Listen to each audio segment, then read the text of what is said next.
It's the Real News Network. I'm Sharmini Pires coming to you from Baltimore. The first round of Syrian peace talks were completed on Tuesday in the Kazakh capital of Asnam between some of the opposition militant groups and the Syrian government. The Russian president's special envoy to Syria, Alexander Lavrentiev, called the first day of talks relatively fruitful. But some of the groups participating refused to sit face-to-face with the government representatives, citing that the Syrian government continued bombardments near Damascus. Bashla al-Jafri, head of Syrian government delegation, hit back at some of the delegates for their apparent misdeeds. This is a part of what he had to say. Some of the participants, and namely speaking the delegation of the terrorist armed groups, gave its own interpretation or misinterpretation of these agreements and went beyond the framework of these agreements. And that created a problem for all the participants, because they did not, the delegation of the armed terrorist groups did not respect the provisions of the agreement on the basis of which we came to Astana. The Al-Qaeda affiliate in Syria, Al-Nusra and Islamic State, were not invited to the conference, but neither were the Kurdish Democratic Union Party, PYD, or its militia, the YPG, the YPJ, or the Syrian Democratic Forces. This despite the fact that the YPD have not engaged in attempts to overthrow the Syrian government and have proven to be the most effective fighting against the Islamic State and are ideologically committed to democratic objectives. But neither were many other people who should have been there. Joining us now to talk about the Syria peace talks and the implications of where things may go is Vijay Prashad. Vijay is the George and Martha Kellner Chair in South Asian History and Professor of International Studies at Trinity College. His latest book is titled The Death of the Nation and the Future of the Arab Revolution. Good to have you back with us, Vijay. Thanks a lot. So, Vijay, start by describing what took place at these peace talks and who was there and who wasn't. Well, there have been, as you know, now 6 years of this war, this carnage in Syria, and there have been many different kinds of peace initiatives. Many of them brokered by the United Nations, some of them by regional countries, including, when there was a Syria group brought by Egypt. And so this is just one more of this, sequence of peace initiatives for Syria. But somehow it feels to me, and I'm generally not overly optimistic about many of these initiatives, but this feels to me as something different. Well, it took place in Kazakhstan, and that's important because Kazakhstan has close relationships with Russia, but also a close relationship on cultural grounds with Turkey. Now, why is this important? Well, for over the last 6 years, Turkey and Russia were on separate sides of this conflict. And over the course of the last 8 months or so, these two countries have begun to harmonize their view of the conflict. In other words, they claim to be on the so-called peace camp side of things. So the fact that they picked Kazakhstan to have this, this meeting is important. It's territory where both Turkey and Russia feel, in a sense, comfortable. So they've shifted, the center of gravity from a city which the United Nations has made its preferred location for peace talks, that's Geneva, out into the center of Asia. So at this meeting, the three main regional powers that were there were Iran, Russia, and Turkey. The purpose of the meeting, really, in my opinion, was to cement, the ties between Iran, Russia, and Turkey, which had been greatly strained over the war in Syria. And indeed, that seems to have been the case because the final communique was really about Russia, Turkey, and Iran helping to create a ceasefire mechanism inside Syria. But this was also the first meeting in 6 years of the Syrian government on the one side and the armed Syrian opposition on the other. This is very significant because a section of the armed Syrian opposition has now decided that the peace route is more important than continuing the battle inside Syria.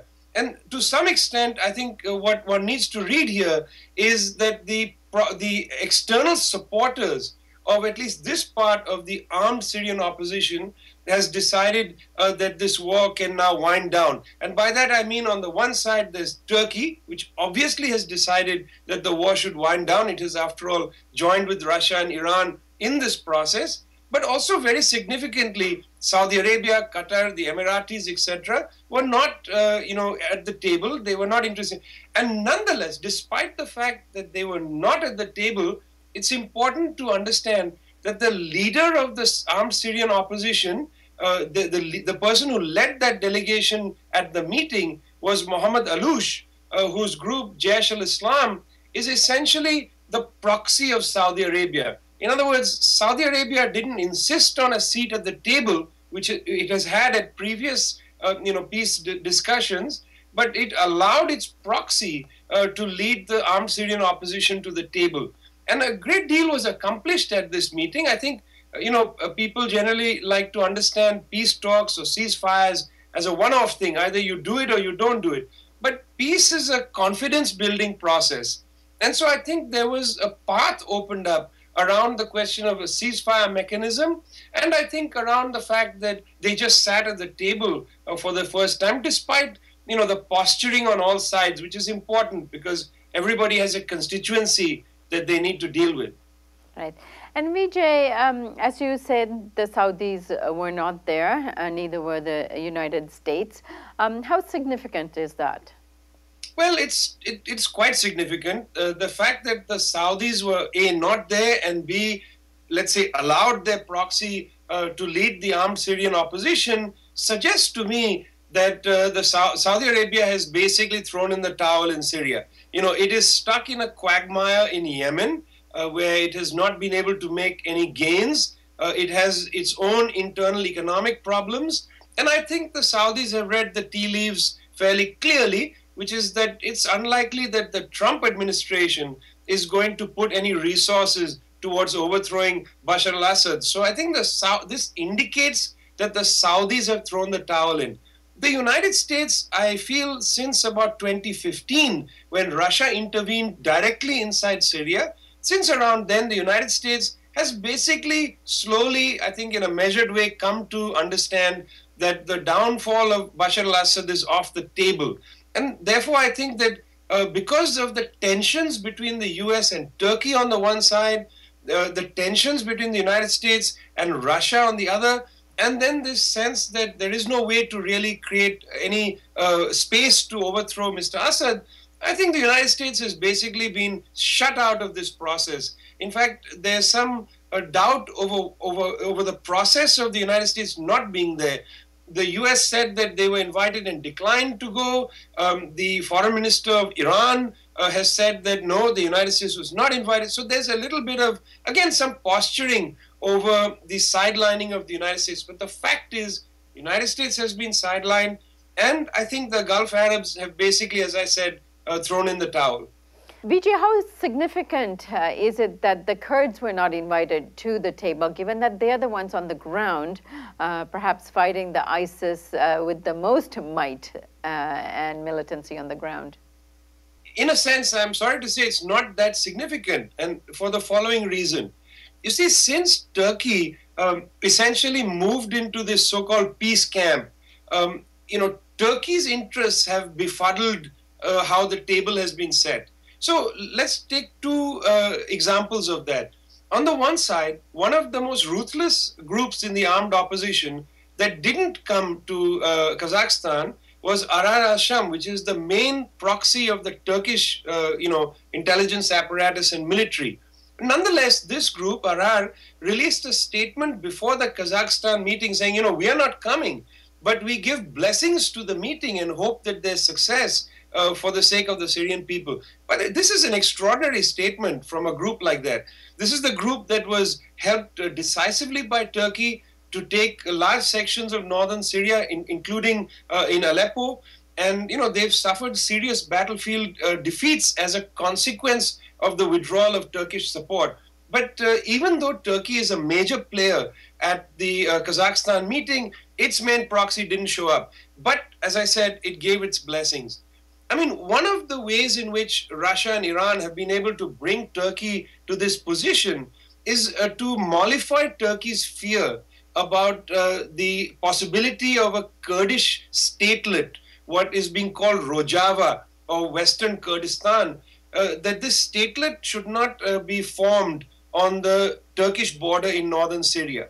And there have been some undertakings from the Russians and the Iranians that indeed, once Syria is, the war ends in Syria, even if there is a more federated state, there will not be a Kurdish statelet in the north as there is in northern Iraq.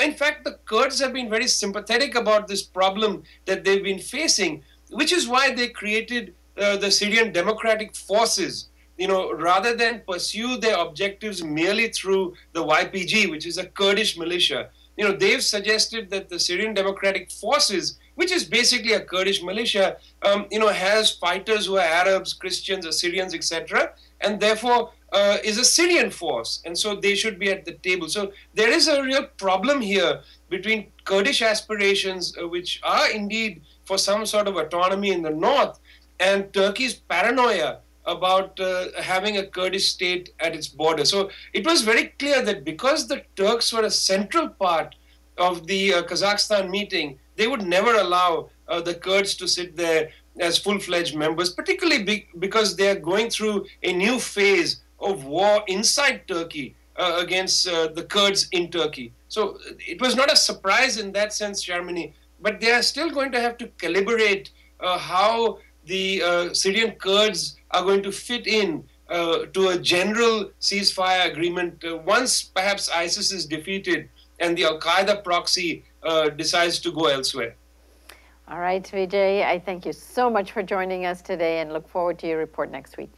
Thanks a lot. And thank you for joining us on the Real News Network.